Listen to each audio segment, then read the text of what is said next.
सबैजनालाई नमस्कार अनि स्वागत छ हाम्रो आरएसएस टेक्नोलोजी च्यानलमा।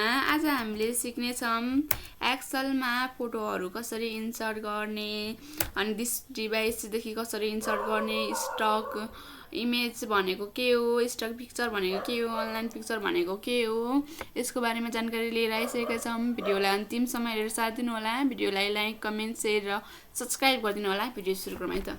सुरुमा जानमा हाम्रो इन्सर्टमा गएर जानुभयो भने हजुरको यहाँ पिक्चर छ। पिक्चरमा क्लिक गर्नु भने हजुरको तीनवटा अप्सन हुन्छ, this device, stock image and online picture. यसमा हाम्रो के फरक छ भन्नुहोला। यसमा हाम्रो फरक छ। दिस डिभाइस भनेको जस्तै हाम्रो ल्यापटप पिसी भयो, हाम्रो ल्यापटप पिसीमा जुन फोटोहरू छ त्यो फोटोहरू मात्रै इन्सर्ट हुने भयो। र स्टक इमेज र अनलाइन पिक्चर भनेको चाहिँ हाम्रो सेम हो, किनकि हाम्रो यसमा चाहिँ डिफ्रेन्ट इमेजहरू दिएको हुन्छ, जो चाहिँ हामीले यहाँदेखि हेर्न सक्नुहुन्छ। यसरी इमेजहरू हाम्रो टन्नै हुन्छ र यो इमेजहरूलाई हामीले इन्सर्ट गर्ने हो। यता हामीलाई यो बाहेक अरू इन्सर्ट चाहियो भने चाहिँ हामीले यहाँ गएर सर्च गरेर फोटोहरू इन्सर्ट गर्न सकिन्छ। हाम्रो स्टक इमेज र अनलाइन पिक्चर सेम नै हो।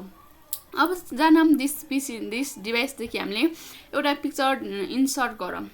दिस डिभाइसमा क्लिक गर्नु भने एउटा हजुरको डिभाइसमा जुन पिक्चर छ त्यो पिक्चरलाई इन्सर्ट गर्ने र इन्सर्ट गरिसकेपछि हजुरले यो पिक्चरलाई यता साइडमा ल्याउँदा भयो। यता योदेखि यता साइडमा चाहिँ हजुरको डाटाहरू छ भने डाटाहरूलाई साइड लगाएर चाहिँ पिक्चरहरूलाई यसरी राख्न सक्नुहुन्छ। र यसरी आएको पिक्चर आउने बित्तिकै हजुरको यहाँ पिक्चर फर्मेट भनेर आउँछ। यो पिक्चर फर्मेट चाहिँ हामीले गराउनु पर्ने हुन्छ, हजुरले चाहे अनुसारको गराउन सक्नुहुन्छ। जस्तै कि हाम्रो पिक्चर फर्मेटमा हाम्रो सुरुमा छ ब्याकग्राउन्ड, रिमुभ ब्याकग्राउन्ड। हामीले चाहिँ यो ब्याकग्राउन्ड चेन्ज गर्न सक्छौँ। जस्तै मैले रिमुभ ब्याकग्राउन्डमा क्लिक गरेँ भने चाहिँ मेरो यो ब्याकग्राउन्ड चाहिँ चेन्ज भयो। अब मैले यसलाई ब्याकग्राउन्ड चेन्ज गर्नु छ भने ठिकै छ, यतिकै ब्याक गर्न मिल्यो। हजुरले यतिकै पिक्चर फर्मेटमा जान सक्नुहुन्छ। यदि होइन हजुरलाई ब्याकग्राउन्ड चेन्ज गर्नु छैन भने चाहिँ डिस्काउन्ट अल चेन्जमा क्लिक गर्ने हजुरको रिमुभ ब्याकग्राउन्ड हटाइहाल्छ। अब जानौँ त्यस पछाडि हाम्रो करेक्सनमा जानु भने चाहिँ हजुरको डिफ्रेन्ट कलरहरू यसरी देखाइदिन्छ। हजुरलाई चाहे अनुसार हजुरको कस्तो कलर मन पर्छ यसरी चाहिँ हजुरले डिफ्रेन्ट कलरहरू यसरी राख्न सक्नुहुन्छ। त्यस पछाडि कलर आउँछ। कलरमा हामीले डिफ्रेन्ट कलरहरू फरक कलरहरू हेर्न सकिन्छ। जस्तै हेर्न सक्नुहुन्छ, आफूलाई मन परे अनुसार कलर राख्न सक्नुहुन्छ। त्यस पछाडि आर्टिस्ट इफेक्टहरू छ, यो पनि सेम हो। फरक यसमा देखाए अनुसार फरक इफेक्टहरू राखेर चाहिँ हजुरले यसलाई युज गर्न सक्नुहुन्छ, प्रयोग गर्न सक्नुहुन्छ। ट्रान्सपेरेन्सी छ, यसलाई पनि हामीले यो फोटोहरूलाई चाहिँ ब्याकग्राउन्ड कलरको हल्का रिमुभ गरेको हल्का उसमा व्हाइटिङ कलरहरू चाहिँ राख्न मिल्ने हो। र त्यसै गरी हाम्रो आउँछ पिक्चर स्टाइलमा हजुरले चाहे अनुसारको पिक्चर स्टाइल दिन सक्नुहुन्छ। पिक्चरमा कस्तो स्टाइल दिने, कस्तो स्टाइल मनपर्छ त्यो स्टाइलहरू राख्न सक्नुहुन्छ। र मैले मानम चाहिँ यो स्टाइल राखेँ। र यसै गरी हाम्रो पिक्चर बोर्डर आउँछ। हामीले चाहिँ पिक्चर बोर्डरमा चाहिँ कस्तो बोर्डर दिने भन्छ, मैले चाहिँ रेड बोर्डर दिएँ। र रेड बोर्डरमा पनि हाम्रो हेर्न सक्नुहुन्छ। पिक्चर बोर्डरमा हाम्रो के छ, वेट हाम्रो कति छ अहिले चाहिँ हाम्रो वेट चाहिँ हेर्न सक्नुहुन्छ। यहाँनिर 3/4 छ। यदि मलाई योभन्दा मोटो गराउनु छ भने चाहिँ ल ठिकै छ, मलाई 1/2 गराउनु छ भने 1/2 गरायो भने थोरै मोटो हुन्छ यसरी। त्यस पछाडि पिक्चर इफेक्ट छ। हजुरले चाहिँ यहाँ यसरी चाहिँ स्यान्डो कलरको ग्लो छ होइन, यो चाहिँ 3D रोटेसन हजुरले चाहे अनुसारको रोटेसनहरू चाहिँ यो 3Dहरू सबै युज गरेर चाहिँ हजुरले फोटोहरू चाहिँ राख्न सक्नुहुन्छ पिक्चरमा। त्यस पछाडि पिक्चरको लेआउट छ। लेआउट हजुरलाई यदि हजुरलाई चार्ट अनुसार राख्नु पर्यो भनेपछि चार्ट अनुसार तरिकाले चाहिँ राख्नु परेको छ पिक्चरलाई भने चाहिँ यो चार्टहरू युज गरेर चाहिँ हजुरले पिक्चर लेआउटहरू युज गरेर पिक्चरलाई राख्न सक्नुहुन्छ। त्यस पछाडि हाम्रो यति नै छ है, पिक्चर फर्मेटको बारेमा यति नै देखाएको छ। र त्यस पछाडि हामी जानौँ इन्सर्टमा त्यस पछाडि आउँछ हाम्रो के स्टक इमेजमा क्लिक गर्नु भने चाहिँ एकछिन हजुरको लोड हुनलाई टाइम लाग्छ। र लोड हुने टाइम लागिसके पछाडि हजुरको यसरी देखाउँछ, फरक पिक्चरहरू देखाउँछ। यदि यो पिक्चर बाहेक हजुरलाई कुनै पनि पिक्चरहरू सर्च गर्नुपर्ने छ, ल मानौँ कम्प्युटरकै सर्च गर्नुपर्ने छ भने चाहिँ हजुरले यहाँ गएर चाहिँ कम्प्युटर भनेर हान्नु भने चाहिँ सर्च गर्नु भने चाहिँ हजुरको यसरी चाहिँ कम्प्युटर रिलेटेड कम्प्युटर सम्बन्धी चाहिँ फोटोहरू आउँछ। हजुरले यो फोटोहरूलाई ल मैले चाहिँ यो फोटोहरू लिनु पर्यो भने चाहिँ यो फोटोमा क्लिक गर्ने र इन्सर्ट गर्नु भने हजुरको फोटोहरू चाहिँ इन्सर्ट हुन्छ। तर टाइम लाग्छ थोरै। टाइम आइसकेपछि यसलाई अगाडिको सेम तरिकाले यसलाई यहाँ कुनामा गएर यसलाई सानो गराउन सक्नुहुन्छ। सानो गराइसकेपछि यसलाई यसरी सेलेक्ट गर्ने र माथि चार्दिने।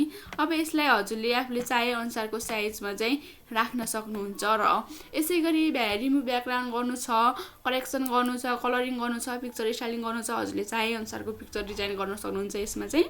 त्यसै गरी अब जाम इन्सर्टको पिक्चर र अनलाइन पिक्चरमा क्लिक गरौँ। अनलाइन पिक्चर पनि सेम हो, स्टक पिक्चर जसरी नै हो, हामीले अनलाइनमा जसरी सर्च गर्छौँ त्यसरी नै सर्च गरेर यहाँदेखि पिक्चरहरू इन्सर्ट गर्न सकिन्छ।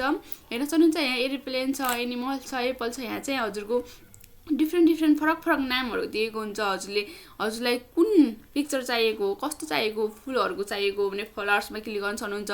फायरको चाहिएको छ भने फायर जान सक्नुहुन्छ। क्याटहरू हजुरहरूलाई क्याटहरू मनपर्छ भने क्याटहरूमा क्लिक गर्न सक्नुहुन्छ है। हजुरलाई चाहे अनुसारको चाहिँ यसमा चाहिँ नाम अनुसार देखेको हुन्छ। हजुरले नाममा क्लिक गर्नु भने चाहिँ क्लिक गरेपछि हजुरको पिक्चरहरू देखाउँछ। ल मैले क्याट मनपर्छ, मैले क्याटमा क्लिक गरेँ। अब मेरो चाहिँ यसमा चाहिँ हाम्रो क्याटको धेरै डिफ्रेन्ट फरक क्याटहरूको चाहिँ फोटो भयो। अब मलाई चाहिँ यसमा चाहिँ एउटा फोटो चुज गर्ने भन्छ। मैले यो फोटो चुज गरेर इन्सर्ट गरेँ। इन्सर्ट गरिसकेपछि मेरो चाहिँ अरू जसरी नै थोरै टाइम लागेर चाहिँ इन्सर्ट भयो।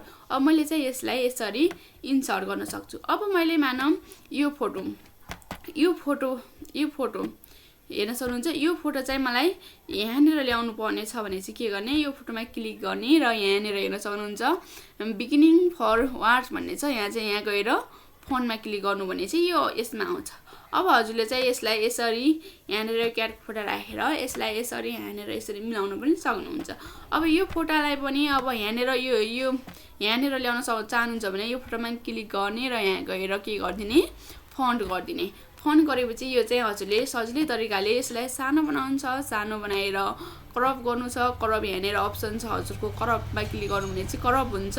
यसरी करपमा क्लिक गरेर यसलाई अझ सानो गराउनु छ भने चाहिँ यसलाई करप गरेर यसरी करप गर्ने अनि फेरि करपमा क्लिक गर्नु भने यो करप हट्छ। यसरी हजुरले यहाँ राख्न सक्नुहुन्छ। यसरी चाहिँ हजुरले डिफ्रेन्ट फोटोहरू चाहिँ इमेजहरू रिलेटेडहरू राखेर चाहिँ हजुरले डाटाहरू यसरी यता साइडमा चाहिँ राख्न सक्नुहुन्छ। अब चाहिँ हामीले यो फोटोहरू चाहिँ मलाई राख्नु छैन, यो मलाई पहिलेकै ठाउँमा राख्नु छ भनेपछि चाहिँ यसमा जाने,